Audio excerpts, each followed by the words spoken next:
अगधाव आई खाई खाई दैत्य मातला आणि संपूर्ण काळ दुष्ट बंधनातला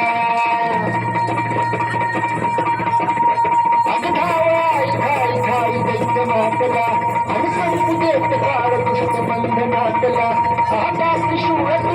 हातात आई घे दैत्याचा संपळाला आणि अंबाबाई